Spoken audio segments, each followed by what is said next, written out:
Friends, at this point, we are at S Hotel. So let us try to see and look for the beautiful nature na makikita natin dito. Una, yung dagat, yung bundok, at ang mga bagay na makikita pa rin natin dito sa lugar nito. This isn't a hotel, this is a mansion.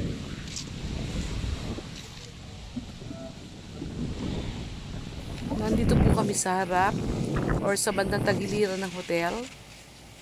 At dito rin kami nag-park.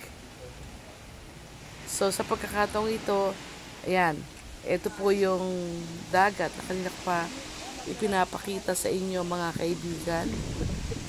So itong hotel na to ay narito sa Puerto Galera. At isa sa lugar na pinuntahan po namin.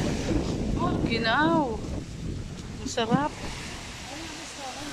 Talaga naman po napakasarap ng simoy ng hangin.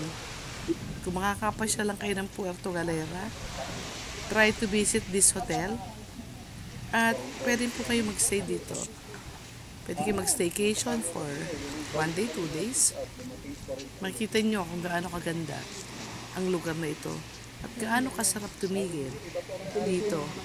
Kaya mga kaibigan, pinakikita ko lang sa inyo yung lugar na ito na kung saan isa sa lugar na napagandang puntahan at pagtigilan dito sa Puerto Galera. Ganda ng mukhang talaga pong marinig ninyo ang alon sa dagat. Napakapayapa kasi ng dagat. Hindi siya ganun maalon. Kaya hindi rin mahirap na mag-swimming sa lugar na ito. Kasi talagang very peaceful po ang lugar na ito.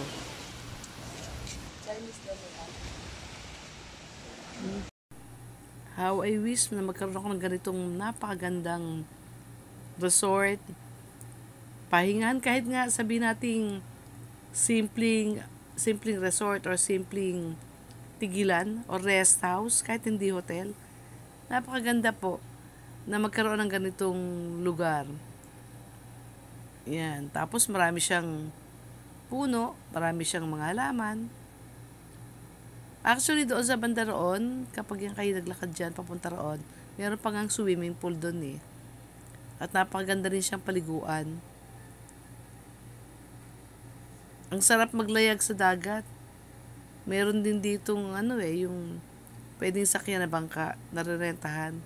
Kaya lang, it's sobrang medyo expensive na siguro. Yan. Pero sa pagkakataong ito, magtingin-tingin ka lang eh. Ikot-ikot ka lang. Mararamdaman mo talaga yung kagandahan ng kalikasan. Itong lugar na ito ay sadyang sinadya namin. Hindi yung nadaanan lang dahil nakita, kung hindi ito ay talagang pinuntahan namin upang aming makita. Dahil sabi nga, napakaganda ron ng lugar. Yung bandang itaas na iyon, nandun yung pinaka mess hall. So kung kakain ka, may kantin din doon. Itong bandang ibaba, naandito naman ang opisina. Yan. So hindi siya kalakihang hotel, pero napakatahimik. Kasi hindi naman kasi ganun karami yung kayang i-accommodate ng lugar na ito. Pero masasabi ko lang, nang makita ko ito ay ako'y nagandahan. Meron ako nakita doon kulay yellow na bahay sa bandang itaas. Yan. So yung bahay na yon, sabi nga ng mga nandito, yon ay pinarerentahan din. So, halimbawa, mag-i-staycation ka, medyo siguro mas mura siya kumpara sa hotel. Kaya, sabi, pinarerentahan din. So, we are still looking for the place. Ayan, nag-ocular visit kami. Kung kami ba'y pupunta rito or titigil dito sa lugar na ito.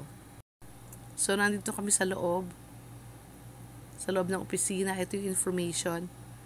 At mamaya ikakausapin namin yung namamahala dito.